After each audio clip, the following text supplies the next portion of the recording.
Hello साथीहरू, आज चाहिँ मेरो फर्स्ट भिडियो हो र आज हामी दुधोली जाँदैछौँ। मेरो साथमा हुनुहुन्छ सुइरी। त्यो नाम के अरे? सुइरी होइन क्या, अर्को के भन्थिस् नि? सोनिका। उहाँको नाम छ सोनिका। र आज हामी दुधोली जाँदैछौँ लुगा सिलाउनको लागि टेलरमा। त्यहाँ मान्छेहरूले गइसक्यो हो।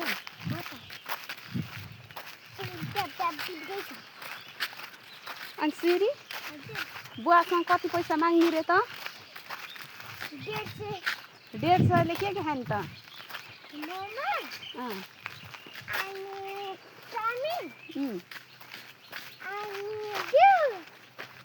150ले ल है साथीहरू, 150ले मोमो चाउमिन डिउ खान्छ अरे। आउँछ त?